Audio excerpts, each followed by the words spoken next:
FTX. FTX was a cryptocurrency exchange that was supposed to be the responsible one. Its founder, Sam Bankman-Fried, called himself crypto's adult in the room, a philosophy-quoting MIT graduate who pledged to give his fortune away. He testified before Congress and lobbied for regulation. The money followed.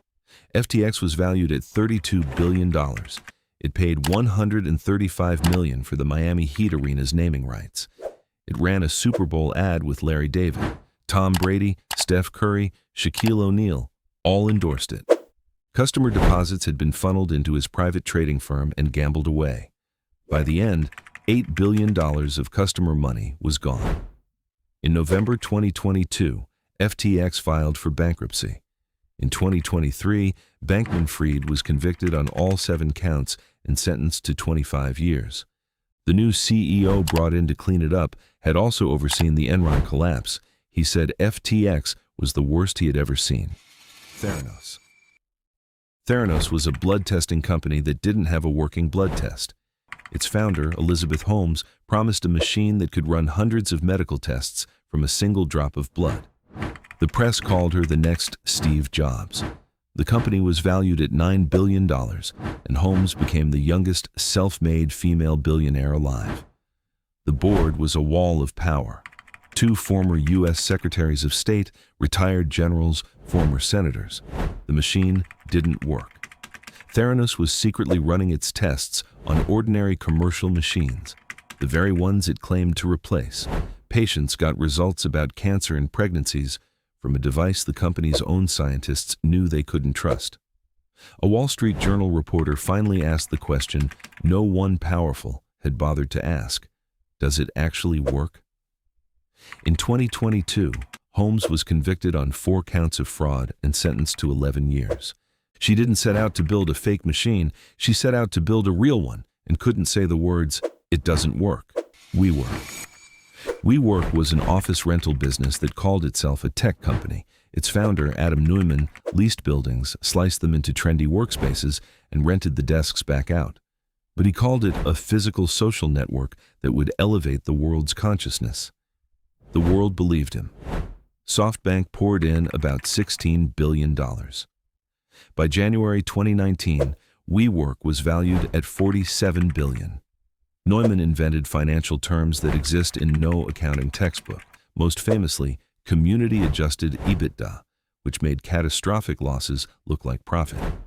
When the company tried to go public, the books came out. Losses of nearly $2 billion in 1 year. Neumann had bought buildings and leased them back to his own company and trademarked the word "we" to sell it to WeWork for nearly $6 million. The IPO was pulled. In November 2023, the company once worth $47 billion filed for bankruptcy. But Adam Neumann was never charged with a crime. WeWork wasn't a scam in the way the others were. It was something stranger, a story so good the smartest money in the world chose to believe it. Nikola. Nikola was an electric truck company that didn't have a working truck. Its founder, Trevor Milton, promised hydrogen-powered semis that would replace diesel and released a video of one gliding silently down a desert highway. Wall Street went wild. Nikola went public in June 2020 and was briefly worth nearly $30 billion, more than Ford. General Motors announced a $2 billion partnership. On paper, Milton was worth $12 billion. The truck in the video wasn't driving. Nikola had towed it to the top of a hill, put it in neutral, and let it roll. Gravity was the powertrain. A short seller called Hindenburg Research exposed the whole thing, calling Nikola an intricate fraud built on dozens of lies. In December 2023, Trevor Milton was sentenced to 4 years in federal prison. His defense, essentially, was that this is just how startups talk. The prosecutor's answer became the whole point. Fake it till you make it is not an excuse for fraud. Enron. Enron was a Texas energy company that Fortune magazine named the most innovative in America for 6 years in a row. By 2000, it was the 7th largest company in the United States, with reported revenues over $100 billion. The innovation was in the accounting. Enron used a trick called mark-to-market, booking the entire lifetime profit of a deal the instant it was signed. profit that often never arrived. Then it built shell partnerships with names like Raptor, Chuco, and LJM, and quietly buried billions in debt inside them, off the books. Its auditor, Arthur Andersen, signed off on all of it. When it cracked fast. The stock went from over $90 to 26 cents. In December 2001, Enron filed what was then the largest bankruptcy in American history.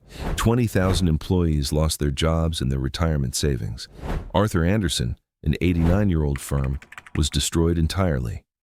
It took Enron 16 years to grow into a $65 billion company. It took 24 days to go bankrupt. Bernie Madoff. Bernie Madoff was running the largest Ponzi scheme that has ever existed.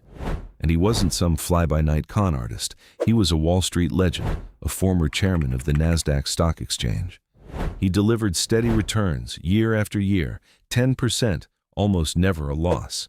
His investors were celebrities, banks, charities, entire pension systems.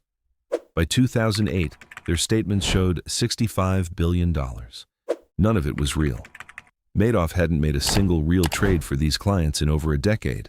New investors' money paid the old investors' returns. A whistleblower had warned regulators for 9 years. They didn't stop him. The 2008 financial crisis did. When investors asked for $7 billion, he didn't have. In his Manhattan apartment, he confessed, not to the police, to his 2 sons. They turned him in. He was sentenced to 150 years. The largest fraud in financial history wasn't caught by regulators or banks or auditors. It was caught because an old man finally told his children the truth. Wirecard. Wirecard was a German payments giant that everyone assumed had its money. It was hailed as Europe's answer to PayPal. In 2018, it kicked a 150-year-old bank, Commerzbank, out of Germany's most prestigious stock index, the DAX. At its peak, Wirecard was worth around 24 billion euros. German regulators were so protective of it that when journalists raised concerns, they investigated the journalists. A Financial Times reporter named Dan McCrum kept asking one simple question: where is the money? Wirecard said nearly 2 billion euros sat in trustee accounts in the Philippines. In June 2020, the auditors finally asked the banks to confirm. The banks replied that the accounts did not exist. 1.9 billion euros, gone. The money had never been there at all. Within days, Wirecard collapsed. Its CEO, Marcus Brown, was arrested and remains on trial. Its chief operating officer, Jan Marsalek, vanished, fleeing to Russia, where investigators believe he was working as a foreign intelligence asset. Wirecard's missing fortune was at least once imaginary. The last company on this list found a way to lie about something even harder to fake: gold. Bre-X. Bre-X was a Canadian mining company that announced it had found gold, possibly the largest deposit ever discovered, 70 million ounces in the jungles of Borneo. The stock exploded. Bre-X went from a penny stock to over 6 billion Canadian dollars. Teachers, public employees, and pension funds put their retirements into a hole in the Indonesian jungle. The gold wasn't there. Bre-X's chief geologist had been salting the samples, sprinkling real gold dust into worthless rock to fake the results. He started, reportedly, by shaving gold from his own wedding ring.